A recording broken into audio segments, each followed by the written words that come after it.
So thank you for joining us, everyone, for our weekly discussion series on Far Villages, Welcome Essays for New and Beginner Poets. If you're joining us for the very first time, we do this. We hold it up so that you know what book we're talking about. We do this so that you know what book we're talking about. So my name is Abayomi Animashaun, and I'll be your host for this for this for this evening.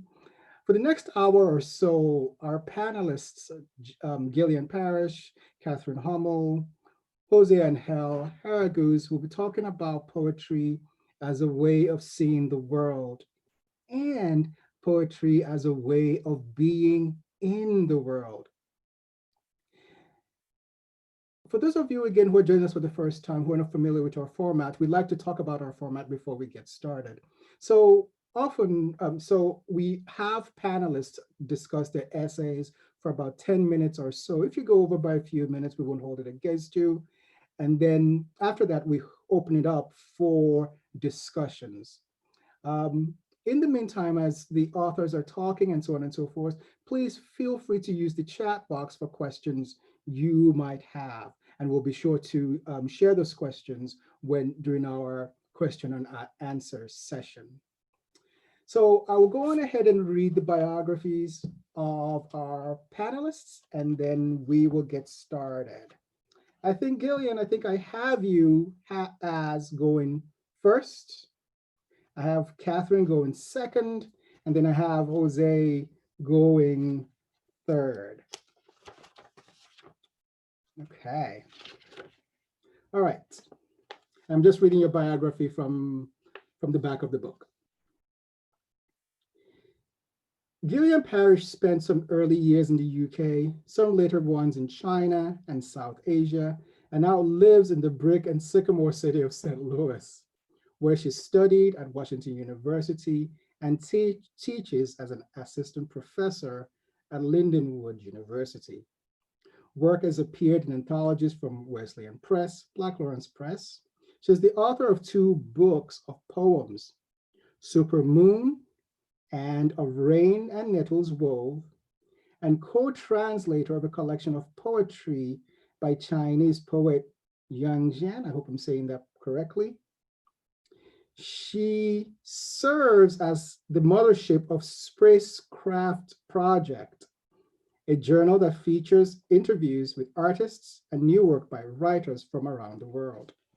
Okay, so Julia, we're going to have you go first.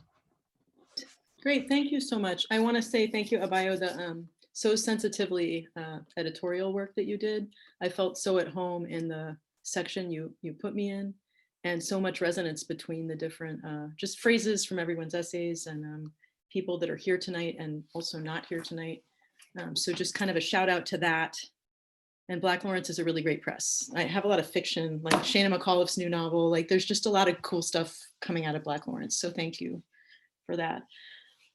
What I will do, because I watched a few of these other ones, is just read little bits of the essay. I think that's what folks have been doing. Does that seem okay? And then I'll kind of interject here and there.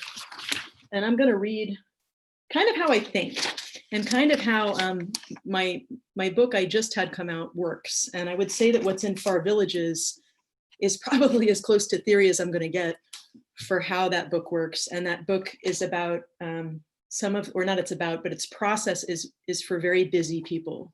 And this idea of being in the world and poem making as being a way of, well, let me read from the essay.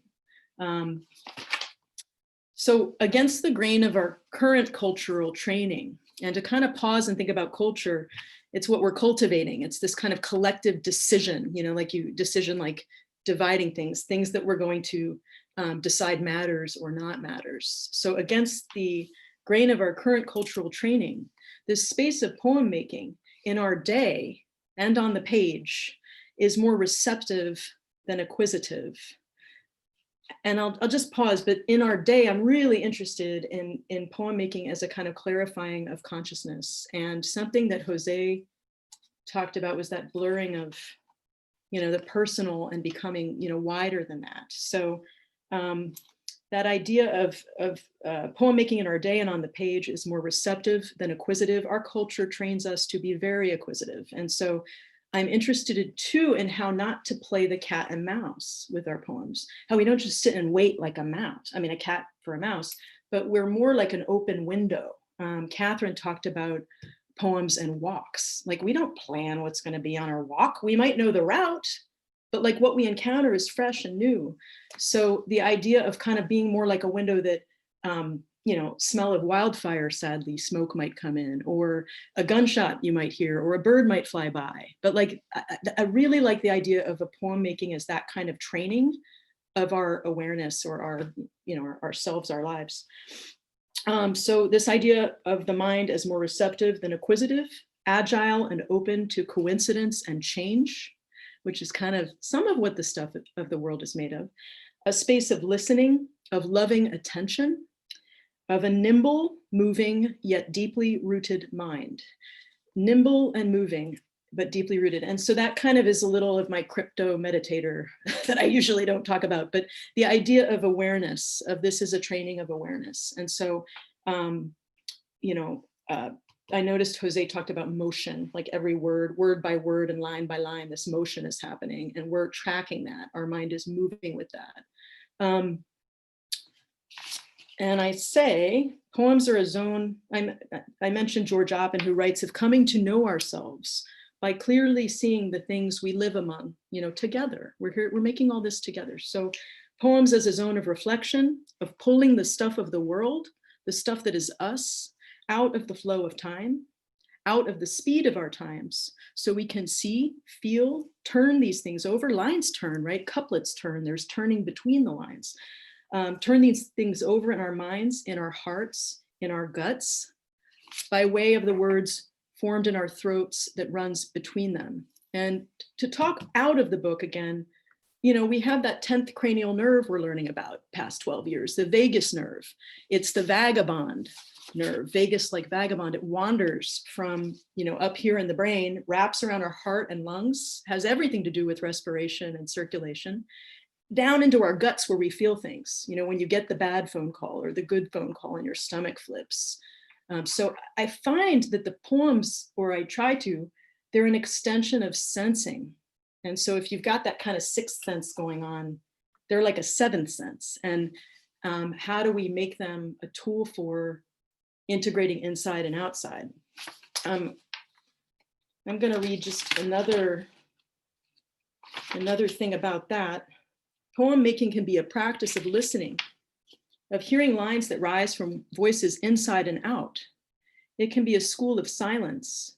It can help us hear under the words, help us come close to things again through our hands and hearts, our throats and guts after living so long in our heads. And it's not that head logic is bad logic, but it's not the only logic. And our downfall is that we've allowed it to take over.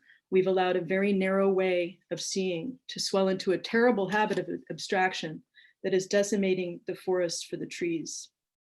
And I think being with all of you and listening to these over the weeks, we all, like poets, kind of know this, that it's a very embodied poem as a crossroads between the thinking and feeling, between the, you know, being in the body and the body is mind and the words in between.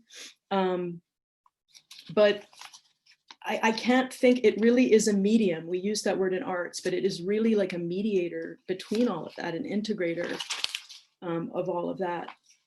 You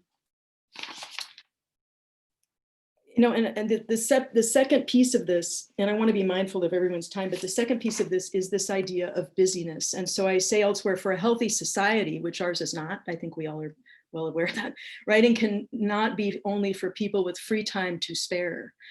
In these too busy times, these bottom line times, times when most of us, or many of us, are working longer hours, we learn to do our deeper work more and more in the margins. We must find ways to live deeply in the gaps of our days.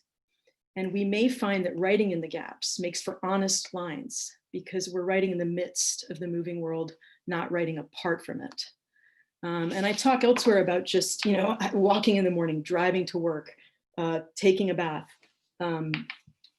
Abayo asked me today in an email for people that are like, how do I even make time? You can be strategic. Like, I have too much to do, but when I'm going to get up and wash a dish, I might just think about something I want to think deeply about. And that dishwashing, something about moving, helps that poem mind bloom. You know, you can make deep time in the shower. You can make deep time, you know, going outside to get the mail. So I just am so interested, not in, I'm so against the ivory tower. I'm sorry. I mean, I know we need places to think deeply and put a lot of time in, but I think poetry is able to be done in the gaps. Fiction writing's bigger bandwidth. They have a harder time, but like we get to pull a line out, a scrap out, put it aside, weave it together later. And that weaving is like the way the world is made. You know, I think it's really these chance encounters, these things constellating and sparking. We get to watch that happen in real time right there. So I kind of talked off the book a bit, and I can say more later about the practice of it, you know, just what does that all mean, the writing in the gaps, but I want to keep us moving forward, yeah? Abayo? Oh, sorry, I was on mute. Did you say, Thank you so did you much. want to say? Okay, yeah, good, thanks. Thank you so much. I really enjoyed that talk and how it captures so much of what you're saying in your essay, which I can't even begin to.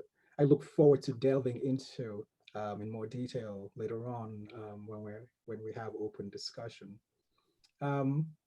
Okay, so I'm going to go to our next panelist, Kathryn Hummel, and I'll read Kathryn's biography. Kathryn Hummel is a writer, mixed media artist, and multidisciplinary researcher from South Australia.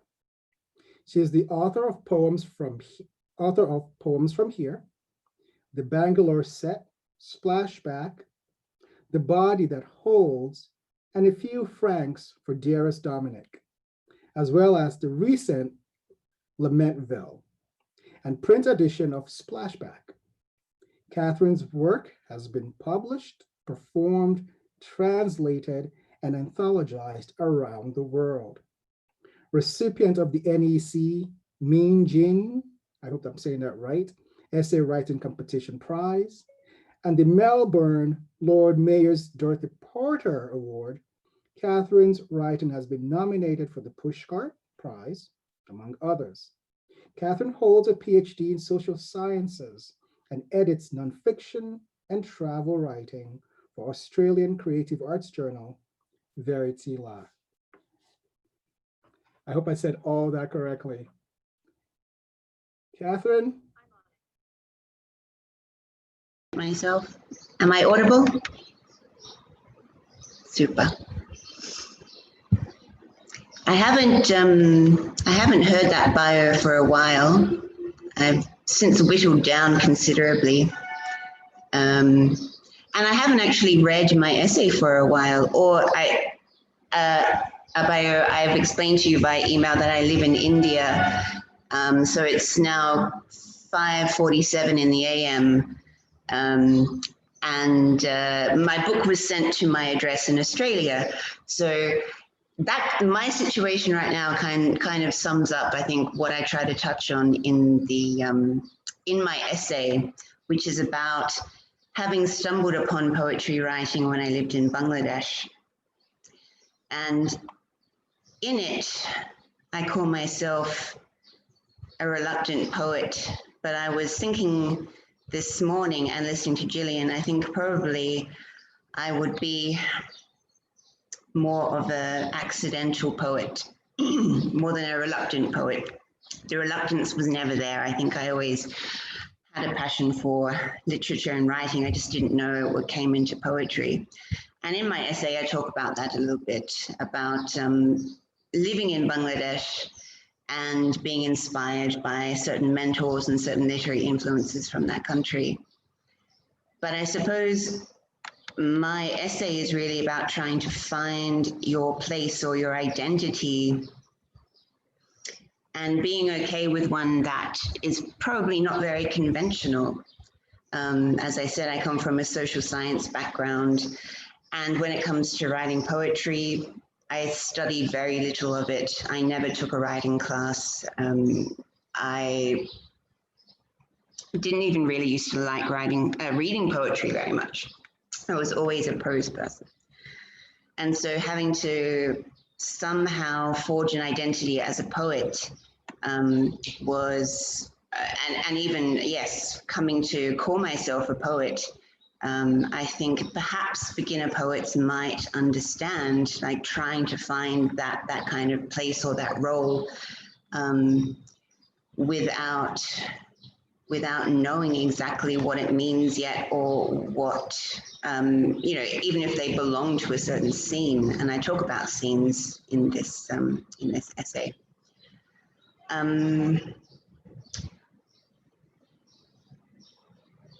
I write in the conclusion. That's basically my tips and tricks section of the essay, where I just like lay it all out there. And in the conclusion, I have written, "Write from a strange place, if not a foreign one."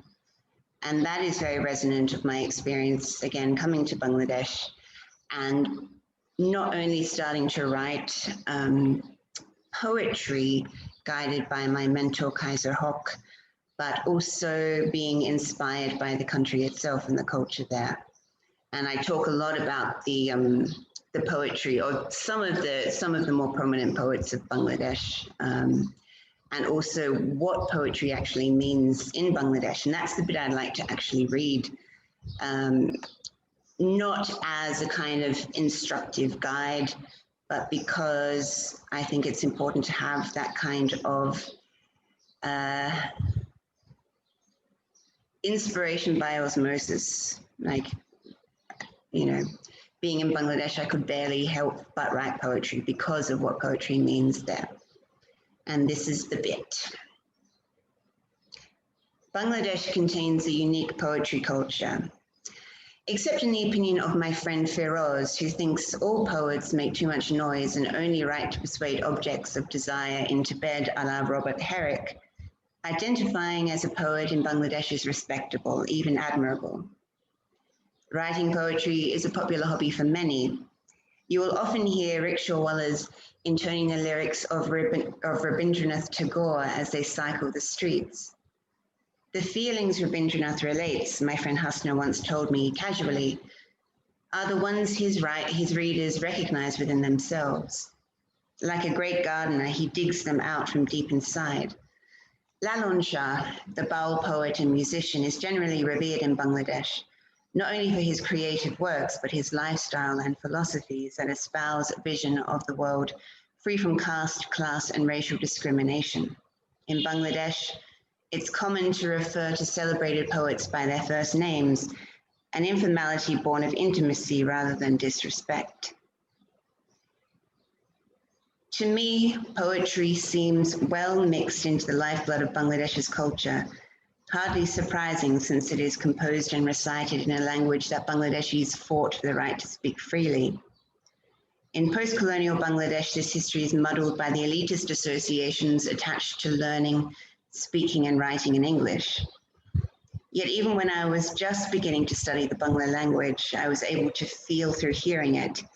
As my social circle in Dhaka increased, the time I passed with friends involved quite naturally having poems dedicated to me, written about me, and read to me in friendship, fits of passion, or simply writer to writer. This culture is quite at odds with the one I later encountered and became involved with in Australia, where poets are considered rather twee and occupy the bottom tier of the literary scene. This opinion is understandably not shared by many poets themselves, since they, that is to say we, often seem quite incapable of self-deprecation. Aware that being a poet in Australia is nothing like being a poet in Bangladesh, I've been reluctant to seize that particular handle, declaring to the poets that I am an ethnographer and to the anthropologists that I am a writer. In my local circle, a particularly pushy colleague insists on labeling me as a poet, no matter how much I resist my identity being so dictated. Yet why not be poet, ethnographer, writer at the same time, or some at the same time, or none? It's no bad thing to explore the boundaries of writing and self separately and together. So from that bit, that would be my advice if we are honing in on the theme here to beginner poets, not to hem yourself in by one particular country, by one particular school of literature, thought, or even scene, if I had to sum it up very, very neatly.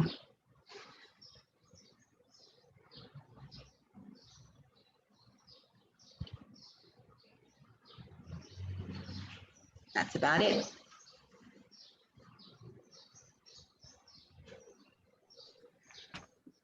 I'm sorry, everyone. I keep forgetting to unmute myself. I don't know what's wrong.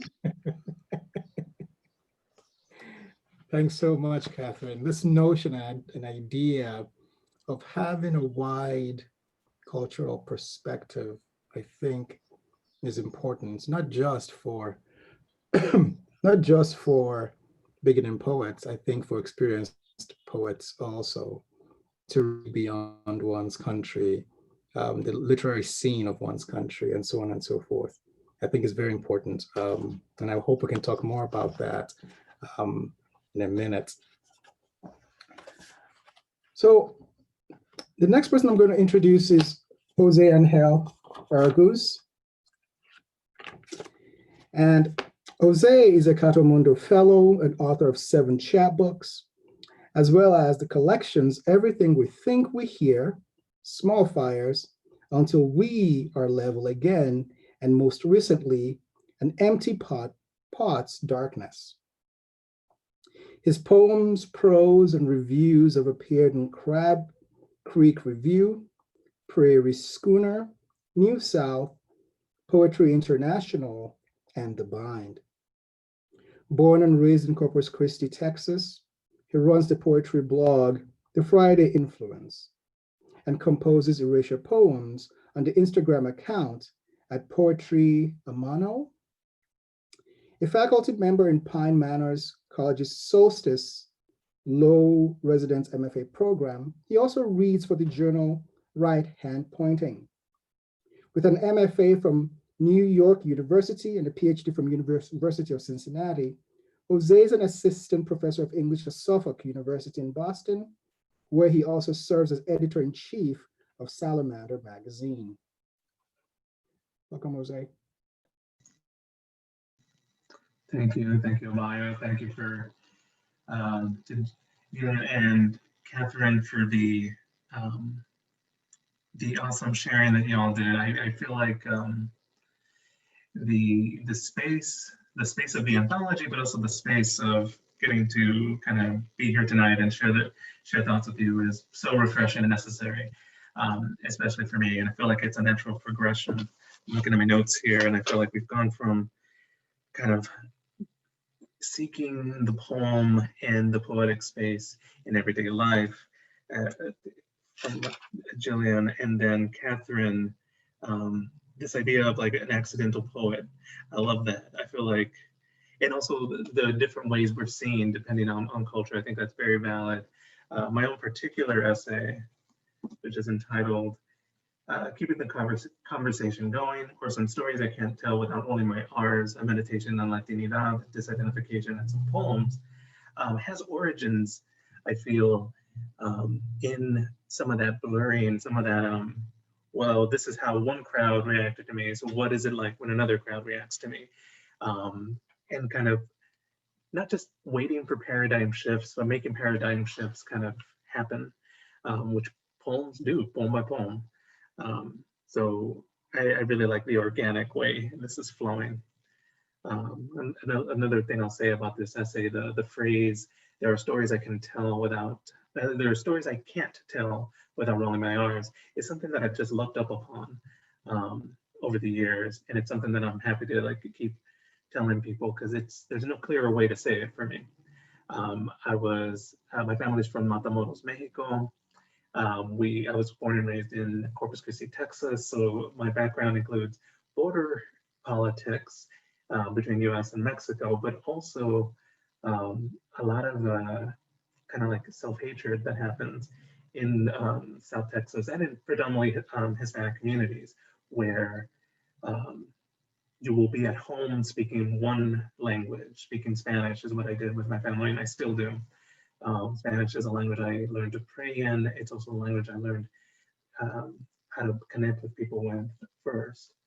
But then you go out in public, and even my mom was like, "Hey, don't talk in Spanish in public. You know, people might know." And I'm like, "Well, brown skin is going to give me away. People are going to know, right?"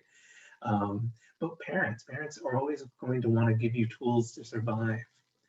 And I feel like the fear and savviness, the wariness she's given me, has helped me survive in several spaces. But it's also given me a block. So leaving Texas, going and pursuing education across 3 degrees has put me in a lot of white American spaces, these spaces of creative writing can only be this way. The Iowa model of workshop where we sit around in a circle and we follow the gag rule, right? Where like, and I'm like, that's a terrible phrase, the gag rule. Like, you know, unless there's consent, and that's a whole nother conversation. But like this very disciplined and strictness to creative writing, to creativity, it's so anti-creativity. And I feel like every degree has brought me deeper and deeper into a conversation of how to counter those ideas and how to answer those ideas with more community-based approaches and expansive ideas, because it is a big table. It's a big table, just like this conversation tonight proves, and as this anthology proves as well. My essay, I also wrote it originally as an essay for a conference. The conference was based on Jose Esteban Munoz's idea of disidentification. It was a conference called Thinking Its Presence, and it was held in Tucson, Arizona at the University of Arizona. And Munoz is a cultural theorist, so he uses big words and he makes me think, and I appreciate that. I did my PhD, which means I learned how to read cultural theory, but it's not my go-to. My go-to are, if you read my poems, they're very, I try to like write like water. But I feel like cultural theory does help us, does give us tools to kind of break things down and think further into things. So I wanted to, so I wrote this essay originally for that conference, so I do engage with that idea a bit. But mainly, I just wanted to talk as a poet. And I feel like the call for essays from, for this anthology kind of opened that up as well. Like, how can I do this dual thing? Both kind of came at the same time. How do I engage with this idea of disidentification, but also, so yeah, I had notes for this essay for the conference, and then I saw Abayo's call, and I wrote this essay. And I thought, how can I give back? Even after years of teaching, I feel like, what's more I can do? What's more I can do to give tools? Because again, living and surviving through the white spaces of creative writing in America, there isn't a lot of generosity. I have to find it, create it, I have to seek for it, and I'm always grateful when I find it. So I think I'll read a couple of paragraphs from the middle and a couple paragraphs from the end. Identifying as Latinx forces me to think on the nature of the word identify and how much nuanced action is implied in the term. When you identify something, you recognize it. In police investigations, witnesses are asked to identify people in a lineup. Identifying also means claiming. When someone dies in public, next of kin is asked to identify the body. When you identify as something, this something has lined up in a way that you identify yourself within it. When I identify as Latinx, it is because I have read up on what this word means and compared it with myself, and seen that enough lines up between this meaning and the source of meanings in my life that I see myself in it. When a friend is going through a struggle you can relate to, you tell them, I identify with you. What you mean is that what they are going through lines up with something inside you, as experience, a memory. You recognize in their struggle something of your own. You feel compelled to reach out to them, to spare them, to empathize, to carry something of their burden. Identifying in this light becomes a narrative act. You are choosing to have your identity mingle with words, claiming those words for yourself. And yet, when we claim a word, the word also claims a little bit of our identity, blurs it in relation. And we hate to feel blurred. Case in point, high school me giving an ugly look at someone calling me Hispanic. College then labeled as not Chicano enough, feeling called out and abandoned by a culture I didn't realize I needed until another person took it away from me. Again, long before I studied cultural theory was studying me. Similarly, long before I identified as anything, I was counter-identifying against everything. When I speak of stories, I can't tell without rolling my R's. I am also speaking in terms of motion. There is the poem that gets written, and then there's the poem that exists around it in terms of stories or memories that are revised out of the poem. In writing a poem, we move away from how it happened and focus on leaving on the page or declaring on the air a new happening.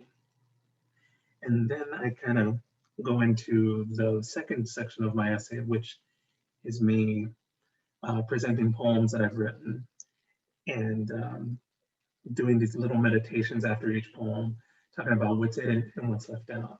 And I feel like that's such a crucial thing to understand, to tie it into the theme of advice for young poets.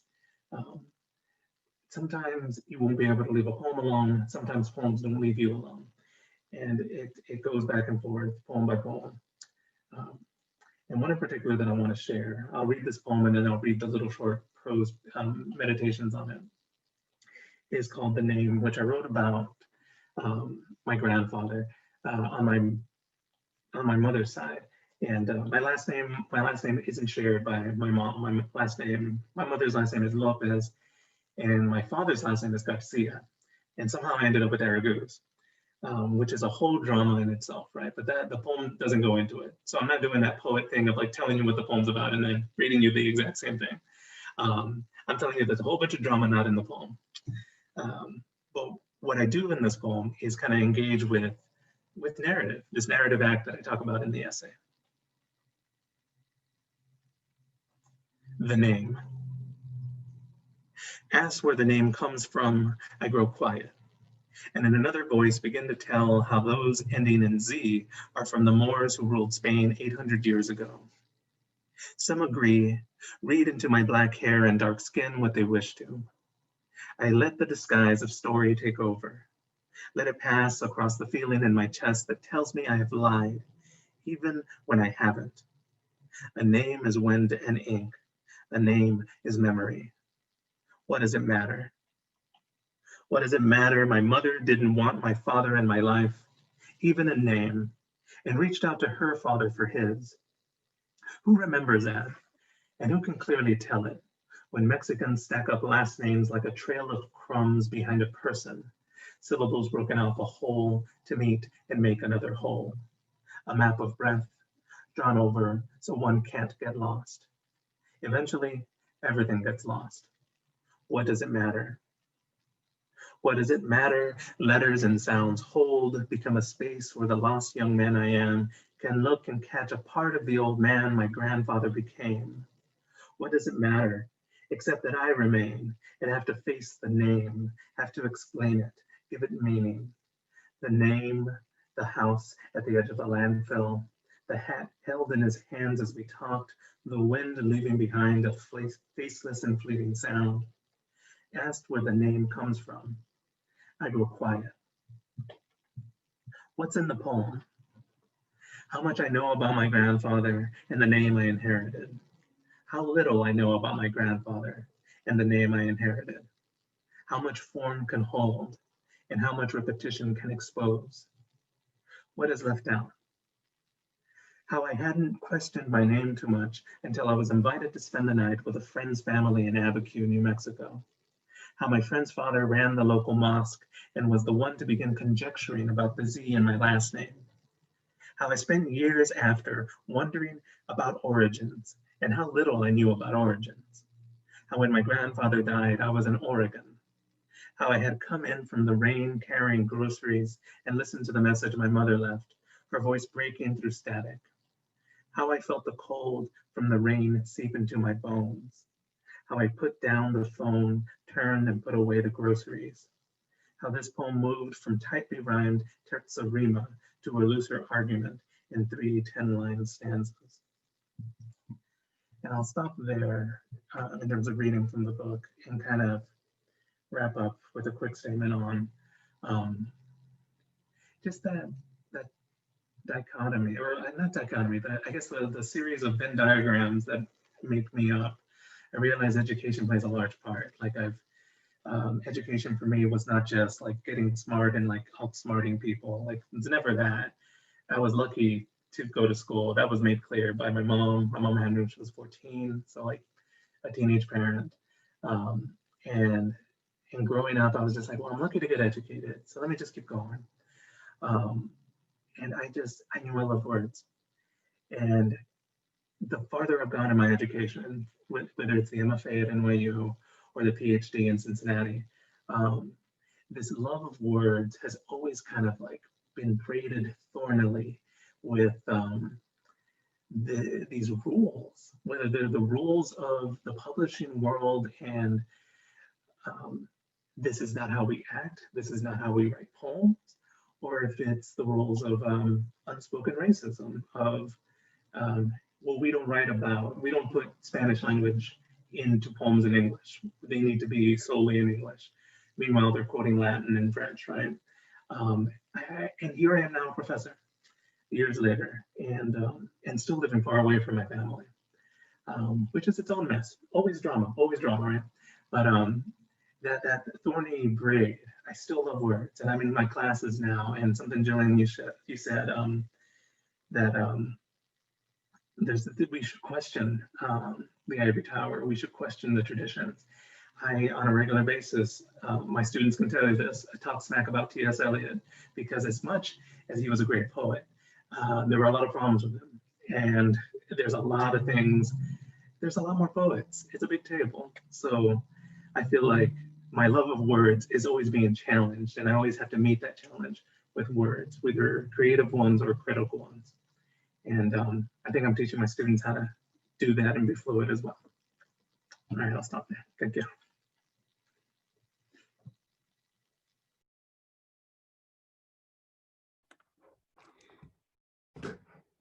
Thanks, Jose.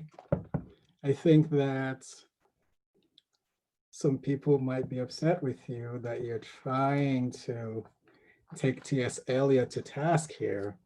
You know, it's just like something we should, I feel as if it's something that we shouldn't do, right? So because almost all MFA programs, it's as if the modernists, this is like precisely the engine that keeps, is what we study and all this thing. So Jose, what are you doing questioning T.S. Eliot, man? Stir in the pot, stir in the pot. All right, so thanks everybody. Such lovely reading. I love the perspectives that you guys were able to provide. So we are in the question and answer session, just the open discussion session of the night. And I just want to get it started and see where it leads us, how long it takes, and so on and so forth. It's often a free for all, and we just try to have fun. So a few themes, of course, when poets are trying to navigate the world and see themselves in the world, there's so many ways of approaching it, so many issues, so many items come into that intersectionality, those intersectionalities, right? But a particular theme is beginning to show itself from not just your essays, but the way you're talking about your essays, place, movements, by which I will include also transitions, or the space, the spaces in between, identity, and how all these things are in conversation with poetry, and how poetry informs all these entities. My first question is to Kathryn. Kathryn, thank you so much. It's 5 a.m. in India. Oh my goodness. I don't even know where I am at 5 a.m. in the morning. So thank you for being a trooper. So my first question to you, my first question is to you, and I'll read just an excerpt from your essay. And this is you saying this. So your first suggestion to the young poet would be to visit Bangladesh, if they can, literally, but figuratively, right? In other words, travel. These journeys should include extensive reading so as not to be hemmed by one of the parochial concerns of one scene and so on and so forth. So for those in a position to do so, so here's my question. For those in a position to do so, um, or for those in the position not to do so, for those who cannot travel, what do you have to say to those people who can't physically go to places like Bangladesh, who can't travel widely? The young poet, I promise you, has no money in his pocket, right? So what do you say to such a person who feels that, okay, this poetry thing, I really want to try, but then here I'm being told to travel, I can't do it. What do you say to such a person? Well, I kind of use Bangladesh as a symbol of, an extreme border crossing, if you like. And I think, as Jose pointed out, that can be done through language as well. And I think I make the point further on, immersing yourselves in, wide reading. So traveling that way by jumping over not necessarily geographical borders, but also language borders, and also perhaps even cultural borders or borders of perspective. And so yes, in that way, I, incredibly privileged as I was back in the day when I lived in Bangladesh, which was, I think I first was there in 2007. And again, confronting a culture that I knew nothing about, even as I later became a social scientist. I wasn't at the beginning, and having to make sense of that. And making sense of that through my academic research, and also through engaging in the literary scene and becoming, if you like, a poet myself.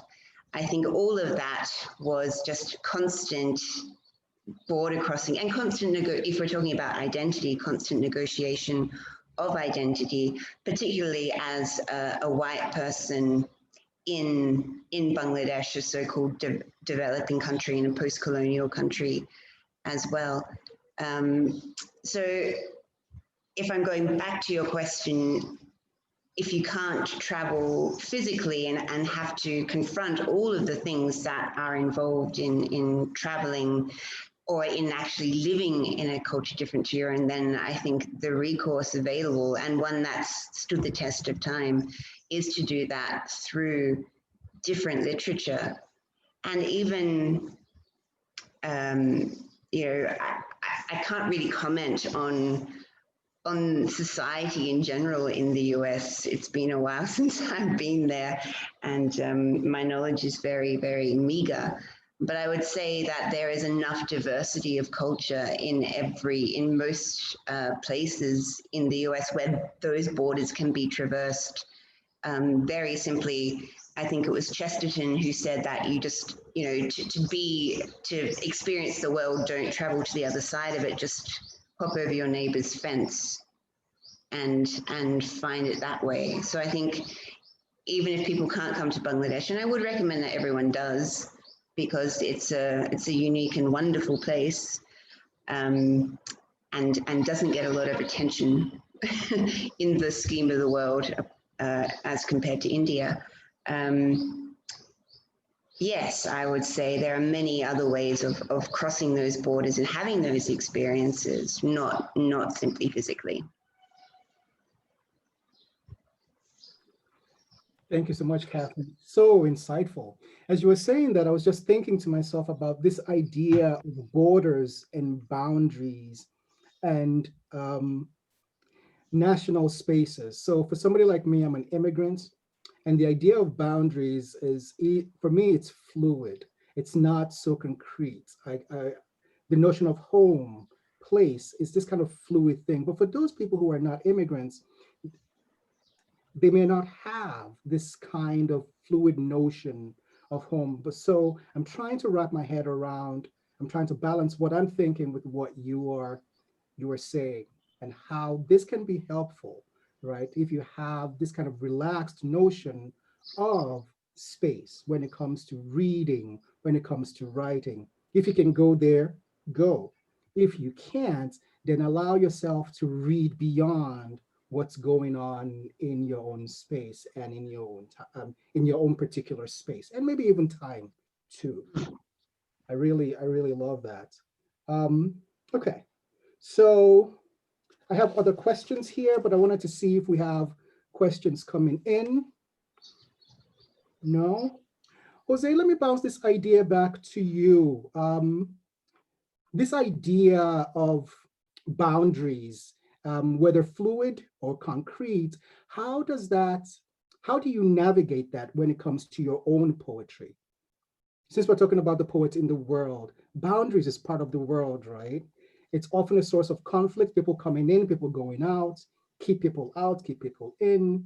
So how do we, and you're talking about identity. So in there some ways, it's some idea of boundaries too, right? So how do you navigate this in your own poetry? Yeah, no, thank you for that question, Abayo.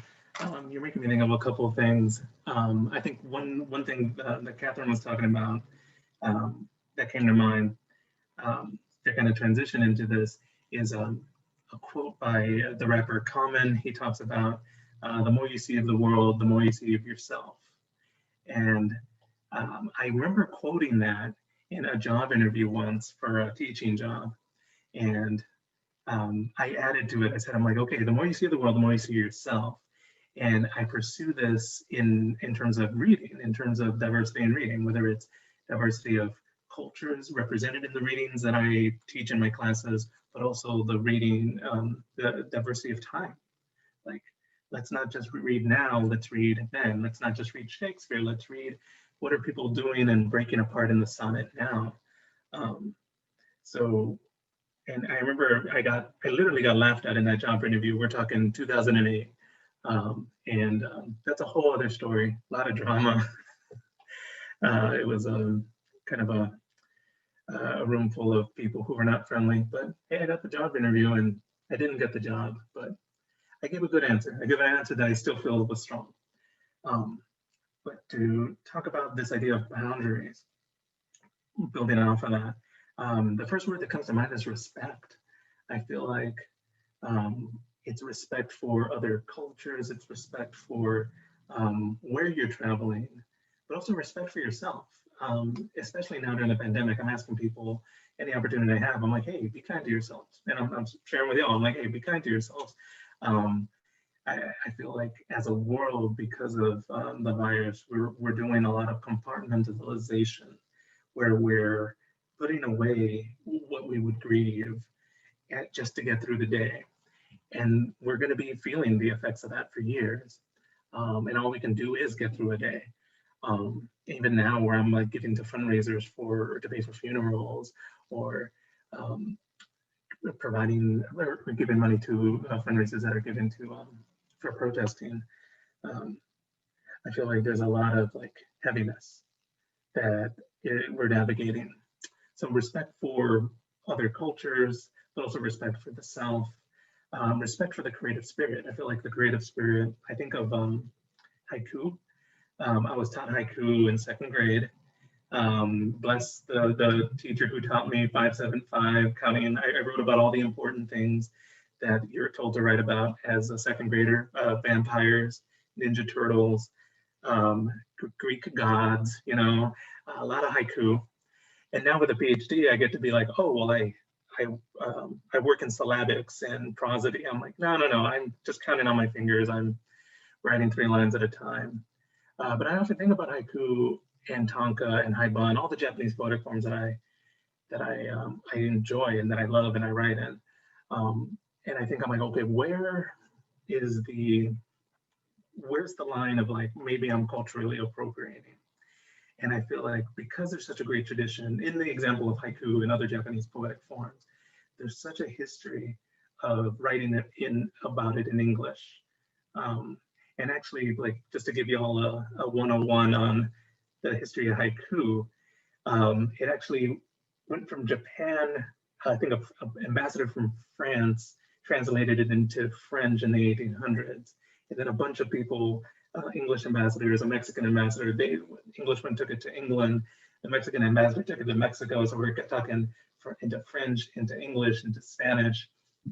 And then, yeah, there's this years of writing this, so that as long as you handle the forms with respect, I think you're doing well by yourself. And to bring it kind of to a final point about my daily practice, I try to write like a sentence a day. Like, but you know, there's a lot of danger that comes with prescriptive attitudes of like, you need to write every day, you need to wake up at 5:45 in the morning. I'm like, no, unless there's a reading, right? Which, thank you, Kathryn, for being here. But I feel like there's a lot of bad advice about writing every day. But for myself, when I say I write every day, I'm not writing pages and pages. I write a sentence. And usually I'm doing like journal writing, like went and got the groceries today, my back hurts, gosh. Like, only I don't say gosh, right, when my back hurts. But that attention to language. So there's respect as well, respecting that I need that. The poet James Wright talks about poetry being kind of a way to stay emotionally stable. I definitely vibe with that. I feel like without poetry in my life, I struggle more. And I struggle more because there's a silence, a kind of din that something I'm not paying attention to. And honestly, it's myself. I feel like if my life's going good, things on the page are going well, and vice versa. If they're not going well, it's not going well. And so this idea of respect is paying attention to that. Poetry is not a substitute for therapy. It is not. I tell my students this too. I'm like, hey, just because I write poems doesn't mean I'm in touch with my feelings. My partner can tell you that. Like, I am still stubborn. I am still the last person to admit when I'm upset. But it's this whole other thing. It's this whole other art, and we still need to take care of ourselves, show respect for ourselves. And I feel like even there, we're blurring boundaries. I've done some reading and gone to conferences, interacting with people who do poetry therapy. And I've criticized the Iowa model of the workshop, of being quiet while we do workshop. And what I love about poetry therapy and a lot of the people doing work there is they talk about how therapy mines the same territory as poetry does, as creative writing does. We mine memory, we mine emotional experiences, we mine raw material. Whereas in therapy, it's for this purpose of understanding ourselves and kind of working at our stability in life. In creative writing, we are working towards stability of thought, stability of creative projects. And I feel like, just to kind of echo what you were saying, Abayo, that it's fluid. It's fluid. Even right now, the U.S. is torn between Democrat or Republican. Largely, that is the big echo chamber. And I feel like the work we're doing is necessary because more people need that message. And I know that because I teach students who come from different backgrounds. I ask them, hey, do you find poetry scary? They're like, yes, we find poetry scary. I'm like, okay, well, hang in there with me because I'm going to teach you poetry, but it's not going to be I'm not going to teach you Eliot, right? I'm not going to ask you for symbolism. I'm going to ask you to react like a thinking human being to the world, which is what poetry is. And the thirst that meets, those conversations meet for my students, both to think about the world, to think about politics, and also to take them so seriously. Those boundaries need to be fluid. So I think, yeah, we're doing important work in conversations like this. So Jose, do you find it, and this question is this is just a comment, but then I will ask Gillian, a question. Okay, Jose, do you find it that when you go from one place to another, one national boundary to another, geographical space to another, there's something about poetry that remains insistent, that still um, wants you to put language around silence, regardless of where you go. Do you find that this is true for you, regardless of national boundary?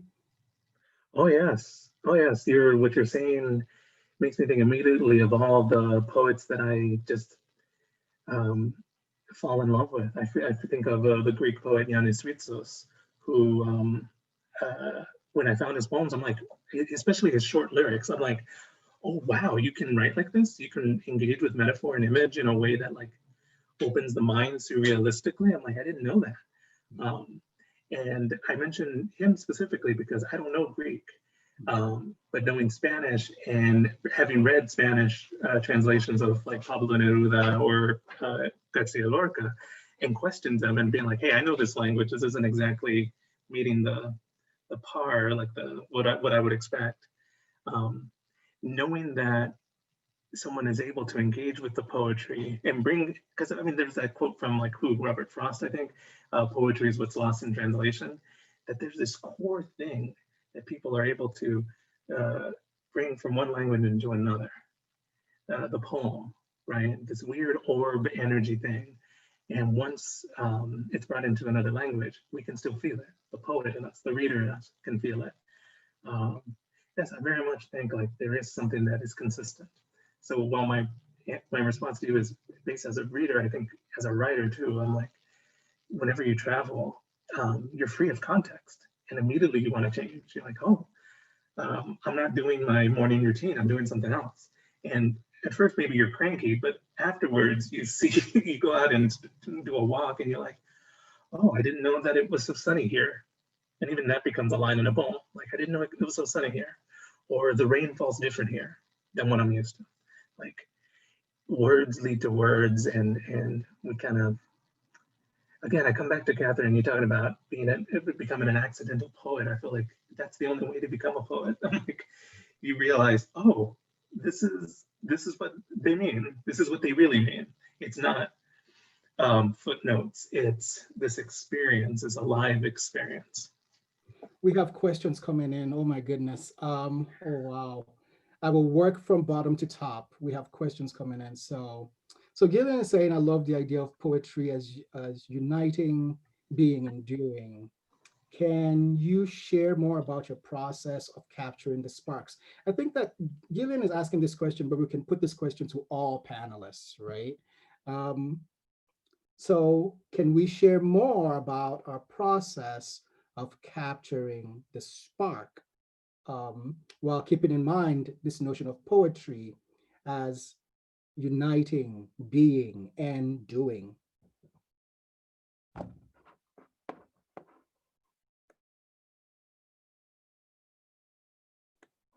Gillian, do you want to go first? Okay. Just gonna Yeah, put you on the spot, Gillian. So am I on mute? Sorry. No? Okay. So I'm just going to think a little too. I've been taking notes. So to kind of bring it into that, I've been taking notes of things that everyone was saying. And I'm going to go to the haiku just for a minute because my mind goes there sometimes. But the idea of what Jose was saying about it being a kind of mind. So I'm interested in, I resist, and that was something I liked about Kathryn's essay, was the reluctant poet. I will be really honest. Like, I am very reluctant. I have a funny story about that that we don't have time for, but I do think it's accidental. It's being in the world. It's and that haiku way is like a kind of mind. And Jose earlier said how much form can hold. You said something like how much form can hold. And so I'm interested in kind of holding the world, but not holding the world, but like letting it be or something. And so I think that there's this, it's that idea, and you mentioned, and I know I'm doing a hodgepodge, but you mentioned travel and that kind of fresh, Kathryn has it in her Bangladesh life. Jose mentioned travel and that kind of untetheredness, that freshness, that we feel when we're traveling. But that was part of what, and the Far Villages essay, like, was being written and thought about while I was either finishing or had just finished the Supermoon book. And the Supermoon book had a place-based rule. Like, you know, Jose talked about rules and the kind of misuse, and someone said something about power, but power as like rules for power versus like a poet's rules that we create some interesting bounded space in which things kind of come alive. So I made part of the rules in my Supermoon was it had to happen on the porch, every day on the porch. I live in St. Louis City, poor neighborhood, whatever degree weather, it had to be out there. So this is to get to your being and doing. I had certain rules. I wanted the world to kind of take place in the poem. So I'd have to pick a line from the newspaper. I'd have to pick a line from last night's dream. If you don't remember last night's dream, if you don't have a dream memory yet, I would say you can, but Jose mentioned his back hurting. So you could just bring in a pain in your body that day, something your body's telling you. But what happened out of that process, I did couplets. So I'm just kind of talking about the being and doing, but I'm doing it through way of the form of a poem. Couplets have a lot of space in them. They have space in, I don't know if I can hold it up, but if you can see, there's space between the lines, you know, between each line and each couplet. And then there's bigger space between each couplet. So there's a lot of betweenness. Things start to come together. Those sparks start to happen as a line from the dream, some dream image, and some line from the Guardian newspaper, you know, that there's drought somewhere, that animals are dead in a riverbed somewhere. And this is the feeling in your stomach, and this is your neighbor yelling at the other neighbor. Or Kathryn mentioned the word neighbors in her, you know, earlier when you were talking. This book is filled with neighbors. And when I think of the boundaries and identity, like I really am after making a kind of mind that is like with and as, like, again, crypto meditator, sitting down with and for and as all people, like that, you know, and I don't mean that as some utopian dream. I mean it as, you know, writers have that empathetic connection, you know, and part of what Jose said about stability of, and you listed a few things, Jose, but I jotted stability of love. I mean, you know, that is something so missing, you know, or it's so bounded, you know, we're allowed to have it for a few people in our family, you know, we're taught that everywhere around the world often, but, you know, we're in big trouble around the world, big trouble, you know, and it's collective. And so how do we get, you know, how do we widen that mind? And I think that these forms of mind, which poems are, give you like a training space to follow your attention, to watch it connect, and in those connections, in these tight little spaces called poems, the mind becomes wider, more flexible, more alive and real and honest. Or, I mean, so I don't know if that kind of answered, but I love the idea, because Jose brought up rules. I love the idea that, you know, like my little book that's very chaotic, it's collage poems, but it had little rules, you know, 8 lines in couplets, you know, every day on the porch. So this kind of jujitsuing of rules to do something very different, you know. So I don't know if that kind of answers hopefully a few things, but. Thank you. I think it does. Other panelists, do we want to jump in here?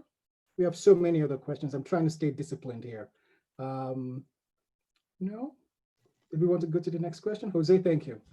Oh yeah, no, I think I like what you brought up about rules.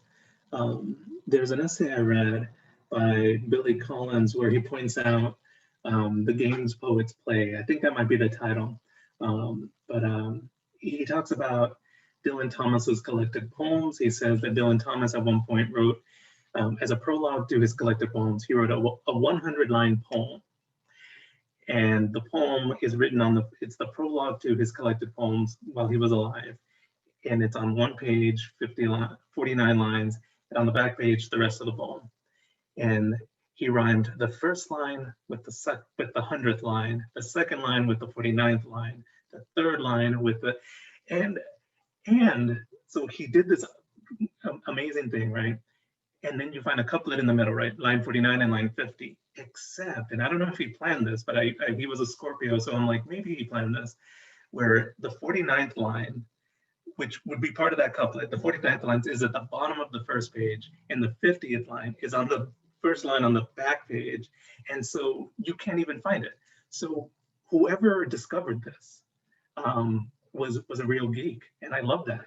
A real like studious, like trying to like or just heard it in their ear when they read it out loud or something. But there are these games we play to get the words out. And ultimately, and this is something I was hearing with you, Gillian, what you were saying, where it's like we come up with the rules for ourselves because we find out the rules of the poem. This poem needs to be done this way. This poem needs to be done this other way. This project needs to be done this way. But what matters is the poem. There's one book that I've been working on that I finally got to, I think, being done, that I've had around for about 4 or 5 years. And it's gone from prose poem to short lyric. And it's these poems that are 55 words each. And there's a whole like key into that. But what matters is not that the reader open the book up and be like, wow, Jose, this is 55 words. This is really good. Like, no, what matters is that there's a poem there. And the many drafts of this book, there weren't poems there. There were a lot of like different things that I was trying, but the gamble of the rules is not for the rules. The gamble of the rules is to, or the reason I'm even mess with them is so that we get to this thing we're calling poetry. So yeah.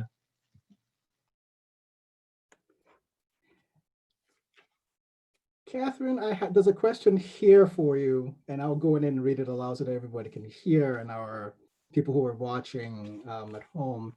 So, Kathryn, so rare to meet anyone who knows the poetry of the balls. Is that how you say it? Can you say more about how you experiment with forms and language that are not one's own? I feel as if a poet is an ethnographer of sorts. That's very interesting, because I'm also an ethnographer. I'm probably more of an ethnographer than a poet, and there is definitely a correlation between doing ethnography and writing poetry, which is why I think I came to it in the first place. But yes, I mean, it's a very sensitive topic, this kind of borrowing. I mean, you're always edging up on the crisis of cultural appropriation as opposed to appreciation, which I think is something that is coming more and more into the discussion of writing these days. Certainly, if you think of, I don't know, Lionel Shriver, perhaps, and her famous speech at the Brisbane Writers' Festival, which you may or may not have been aware of. Sorry, I've been discussing that in my class that I'm teaching here. So, but I suppose if you think about poets as traditional borrowers, we probably have a bit more leeway than, say, fiction writers to experiment and to pay tribute to, which is something that I certainly try to do. I do incorporate, say Bangla into my poetry, particularly in the book that I mentioned in my essay Poems from Here, which was written, many of the poems were written in Bangladesh. And so I came to find that even though I wasn't really looking at the particular rhythms of how to speak Bangla verbally, certainly I paid attention to it by working the language in the sense of bricolage, if you like. And again, yes, I mean, I understand that the idea is very fraught, but at the same time, it does allow, as Dr. Raj is saying, for experimentation and exploration in form. As I said, I'm not a trained poet. Everything I do is instinctual as a writer, and so I think the influence. I'm probably more open to influence in that way. I'm not particularly hemmed in by rules or even by what I read, but it's always this kind of interplay between where I'm at and the observation, the participant observation, to use an anthropologist's term, and putting that into poetry. Again, I can't really comment on form. It just happens most of the time. Yes. Thank you. We have a question that's been here for a while. I'll go on ahead and ask it. So this is for anyone on the panel. When looking at the world, so we're talking about the poet in the world, right? So when looking at the world and its various kinds of borders, how do you consider power and then approach it in your own poetry? So the power of the dominant culture, C.S. Eliot, the person is saying, or the power of, say, the current administration. Do you take it on straight away, slantwise, or do you take it on at all?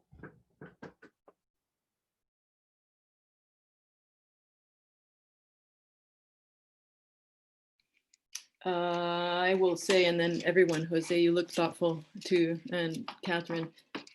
The Supermoon book is filled with it because the news is filled with it. I'm in higher ed too. I feel like I need to email Jose. Higher ed is a power dynamic place. People often, and I grew up around DC at times, so some of us are not power oriented. So it's very alien to us, that kind of, I mean, we have other things like yelling in traffic, but like, you know, that kind of power orientation is very foreign to some of us. And you find yourself in a world, if you think of like the way we interact together as like all kinds of microcultures, right? And it might even just be communication styles, but, and I'm sorry, I'm going very micro, I'm going very personal to get to the bigger, right? And I'm going to quote Jose again about something where you have the personal and the personal starts to trouble and expand, right? So this idea of being, of power orientation being very foreign to me, right? And so then you're watching things happen at a very vast scale. And we have very corrupt powers. I mean, the US, I'm just going to say it is in decline from all sides. The powers are very corrupt. The powers are very brutal. They have been very brutal. A lot of what talking about earlier, what's in the essay talking about that kind of mind-body split, you know, where we start to think only from here.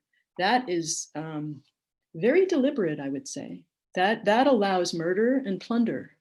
That allows the colonialism we've seen. You cannot murder and plunder if you are thinking with that whole body itself. You know, you watch someone fall off a bike and you kind of, you know, and if they really hit hard and they're bleeding, you know, you cringe, like you can feel it in your own body. And so I feel like the kind of mind again, that the poems, I don't want to use the word produce, but I'm going to take that word and I'm going to use it. But the kind of mind that the poems produce is that kind of mind that connects all of that head and heart, self and other. And so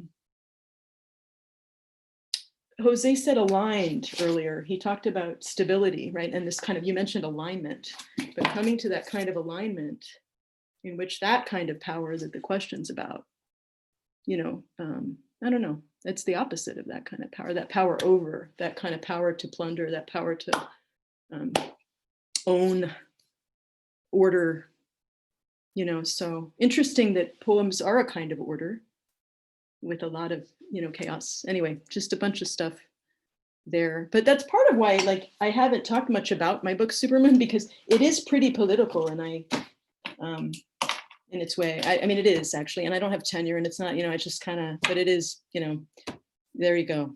Now it's all in recording. I'm going to be quiet. The struggle is real. I love that. Thank you, Gillian. Now, what you're pointing out makes me think of something somebody said in the comments. I think Dr. Raj said, I feel that poets and writers are the vanguard for the empathy deficit. So our attentiveness to boundaries and borders help us all to navigate conversations across whatever imaginary lines is solidified into reality. I love that. Thank you for sharing that in the chat there. Yeah, this question of power is interesting. I mean, I think about it, especially in the terms you put it, like, oh, the power of the current administration, or do we take it on straight away, indirectly or not? I feel like one thing I keep saying at readings and in my classes is like, well, and again, with the very much awareness, like, oh, I don't have tenure yet. So, but I'm like, but then we need to be authentic to ourselves, right? And there's a fine line that we walk. But I find myself saying a lot, I'm like, well, I don't have the privilege to laugh at Trump jokes. Like, we can call him Cheeto Man, and I'm like, that's great, but that doesn't do much. about it for our situation, or for me, or for any kind of weightiness or catharsis or anything like that. Um, and so in terms of this, the language of this question of like, do we take on power directly or indirectly, slantwise, I feel like you got to start small. I'm thinking of a quote by Italo Calvino that talks about how literature gives voice to the voiceless, and that's its power, where politics is necessarily about the crowd and about masses. Literature is about nuance, is about subtlety. That's what we're learning. When it goes well, English classes, creative writing, literature, even rhetoric and composition, it's about the nuance. What do you have to bring to this conversation? Again, an empathetic space. And so I feel like I have my poems where I mention Trump. I have my poems where I go at it. But I think of one poem in particular. There's a manuscript that I've been shopping around that starts and ends with poems reacting to the 2016 election. The first poem is a conversation had a couple of months before November 2016 between me and my mother. And my mother, again, she had me when she was 14. And when I moved away, there was a lot of disconnect. And so she asked me out of the blue during what turned out to be the election of Donald Trump, oh, do you know about the KKK? And I realized that question for me from my mother in Spanish made me realize, like, how many conversations have we not had? Like, how many things have I not shared? How much has the fear that I've inherited from her kept me distant from her, and kept us all alone? And then how bad the world needs to get, even then, little did we know, right, 4 years later, but how much did the world need to get, bad did the world need to get before we started connecting on these unspoken ways? And then the book ends with a poem that references a story she told me after the 2016 election. She was a waitress for a long time, but now she works in a factory. And she'll want me to let you know that she's crew leader at her work. She's like, the assistant to the assistant manager or whatever, but she's got clout. My mom, this factory that makes equipment for oil rigs. And it is a brown crew. It is Mexican-American crew, and the secretaries and foremans are all white. And she was telling me that on election day 2016, she was punching out, and they were telling her, like, okay, everybody go vote Trump, and like literally, like verbatim said, hey, go vote Trump. And the way my mom told it to me was very like casually, like it was a survivor's recounting, because it was very casual, almost joking.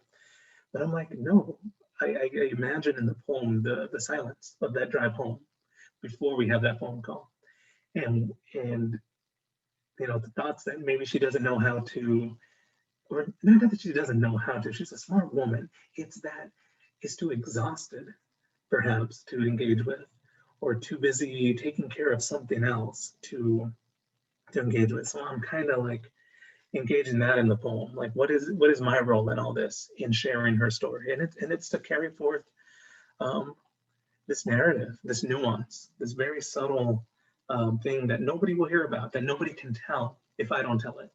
So I'm telling it. And in this very indirect way, it is a challenge to power. In the same manuscript that I was talking about a second ago, I do have some more direct, kind of damning poems about the administration. But even then, it's never so direct, because I feel like going direct can get lost. It's too loud. In the same way that you can't write a love poem with a rose in it without having to battle all the cliches, right, of literature. You can't write a poem like damning Trump without like, oh, like I need to be louder than what these words are charged with. And so, yeah, it necessarily, I guess the word I'm comfortable with is slantwise. I do approach a slantwise thing, but I also think about how can we expand slantwise? And so I think about the production of a book. I think in our poetry world, there's a type of poetry book that gets written where it's like, okay, you read it and it reads like a novel almost. And I feel like, there's enough books out there like that. I don't have to write that book anymore.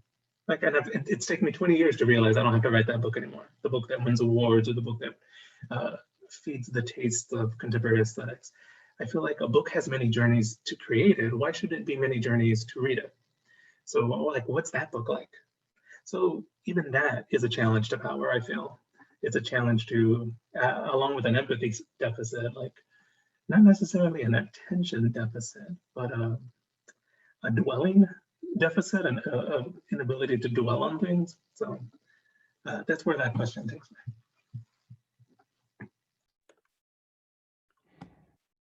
Can you guys hear me okay? Yes. Oh my gosh, this is supposed to take just an hour and a half when the conversation is so great. Oh my gosh, we're so close. There's a question here that that's on our chat box that I'm going to ask, and then I'm going to ask a final question to bring us home, because oh my God, we are rapidly running out of time here. And the question is this, let me see if I can find it. Please give me a second. So to dual language poets who speak multiple languages, do you write differently in your different languages? Or if I can add to that, do you carry the same sense of poetics into each language, or do they change as you go from one language to the next?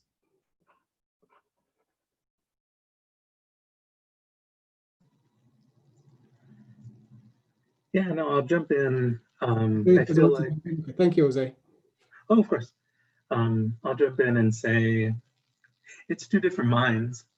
I feel like I get a lot of lessons of permission, like as much as I kind of, whenever, like what I like to say is I'm an introvert, whether I'm except on the stage or in class.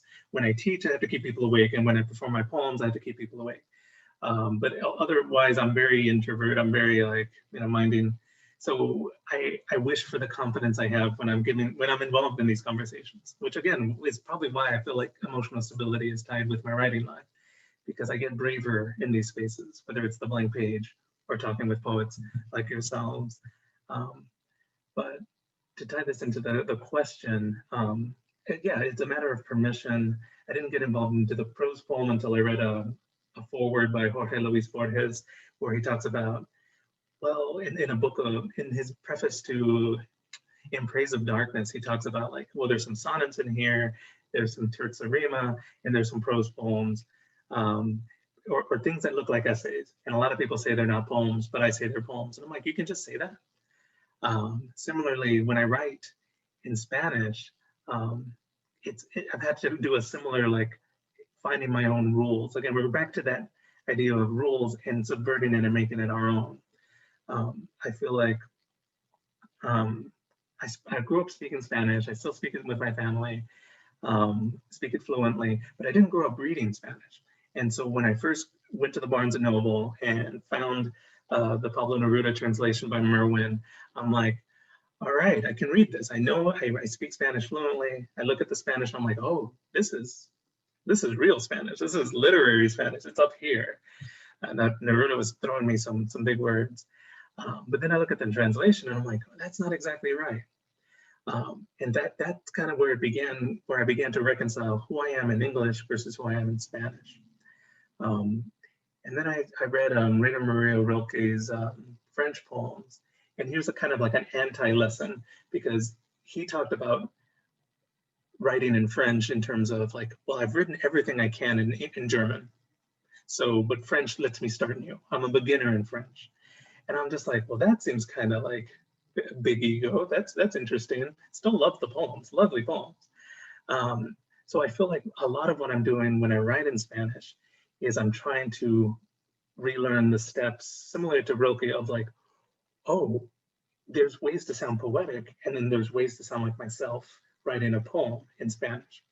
Whereas in English, like, there's a fluency of the written word that, yeah, there's a facility there that I don't have in Spanish written wise, and that maybe I don't want. I feel like there's the facility of the English language that I use in every stage of my life, professional and creative, hinders me in my creative side. Like, I write so many emails a day in polite language, and then I go to write a poem and I'm like, wait, I need to write a couple pages before I stop being polite. In Spanish, it's a little rougher, and it's all for the good. So that's where that question takes me.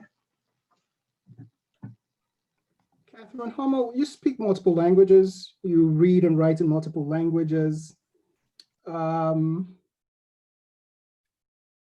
read and write in multiple languages. Do you approach poetry the same way? Do you write poetry in the languages that you speak, in all the languages that you speak? And do you approach poetry the same way in all of them?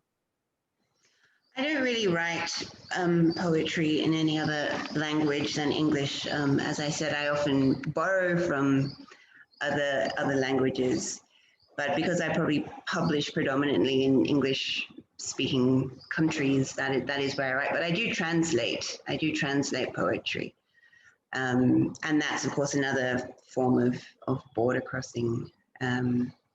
Yes. Sorry, you have to remind me of the question. I'm getting a bit wiped out. No, I think you've answered it. The question was in the languages that you speak, do you write poetry in all of them? Yes, No. do you write poetry in all of them? And you're saying that you don't do that, that you only write in English because you write primarily for an English-speaking audience, you're saying. Yes. Even currently, even in India, it goes, yes.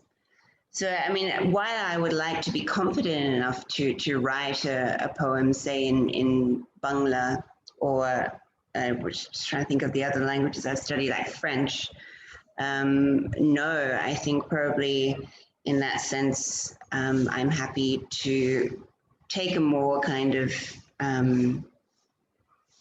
again, a mosaic approach to language, simply because of my own lack of confidence, I think. Yes. Thank you so much. Okay, we're going to ask one final question. I know we are out of time. This is when we're supposed to stop. Please bear with us. I'm going to ask this final question, then I'll make the final announcement after. So even before we got here, I was thinking about the word empathy, but it's a word that's come up multiple times tonight.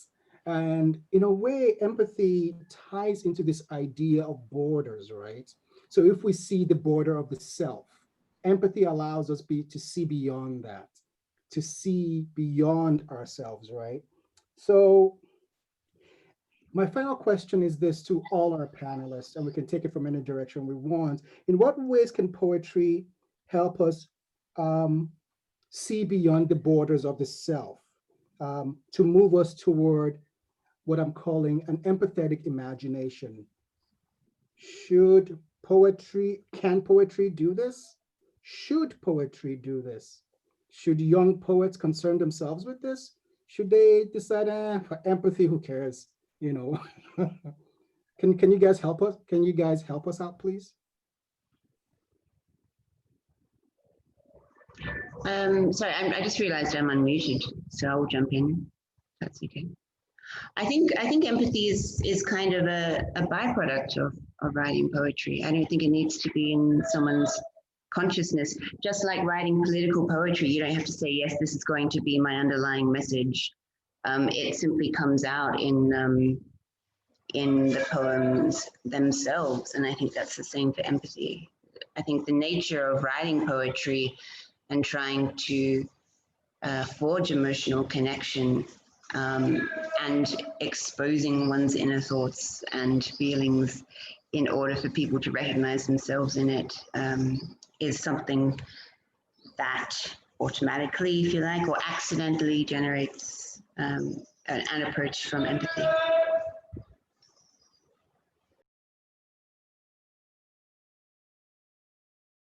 I'll just jump in because Jose, you go finish us off, but I think finish us off. Don't finish us off. But with Kathryn saying exactly, I feel, it's just natural. It's a natural flow that's been sort of interrupted or trained out of us or something. I mean, but it's the natural thing. We're calling it accidental, but it's just like natural to, you're in the world and you're a person and there's bigger forces, and there's all these connections. And so that's, and you just are that open aperture, just aware of that. So yeah, it's you don't want to say anything's a lifeblood because that kind of shuts it all down, but it's just sort of the natural flow of it. Yeah. Oh yeah, no, that's lovely. And Abayo, that's a lovely phrase, empathetic imagination. I'm gonna sit with that for weeks, I think. I feel like a couple of things come to mind. One is William Stafford talks about we forget how to write poems. We know how to write poems when we're children, and we forget how to write poems as we get older. That all the social training, all the things kind of tamp down the imagination. And I feel like there's something there tied to this question. But what comes to mind for me personally, I feel like people just need more stories. Whenever people don't understand something or are conflicted about something, or maybe are filled with like a kind of a negative attitude, it's because it hasn't been brought into their lives in a direct way. This goes everything from like, having been a part of different families through a couple marriages where, yeah, they maybe didn't have the best attitudes towards conversations about Mexican Americans, and then they, I'm in the family, and so suddenly they change, and sometimes it goes for the better, sometimes it goes for the worse. And I also see this with my students too. I feel like I tell my students, I'm like, yeah, like there's a lot that headlines miss. We'll read a headline that'll be like, hey, 225,000 in US death from COVID. And we're so desensitized. We're like, of course, that's what the news is. It's more and more. Just because we get it on our phones doesn't mean we understand it. But then we read a poem, or then we read a nonfiction essay or a short story that gives a human face, or it happens to one of our friends. Somebody close to us dies. Like suddenly it becomes that much more real. And I feel like that, if there's any argument for why it's important for literature and politics to be interactive, to be engaged, to be braided, it's because of this, again, the sympathetic imagination. We can, through the stories of others, we learn about ourselves.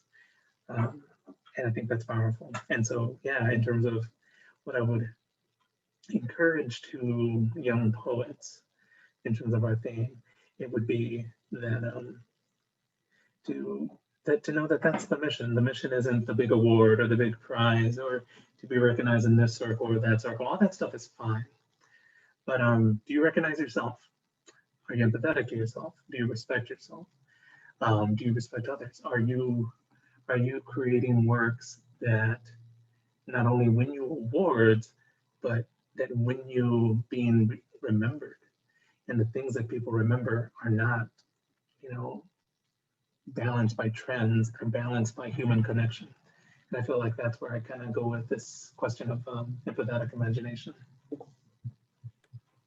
Thank you all so much. Oh my God, it's been such a wonderful conversation, and we could keep it going and going, but we have only one event left. Can you guys imagine?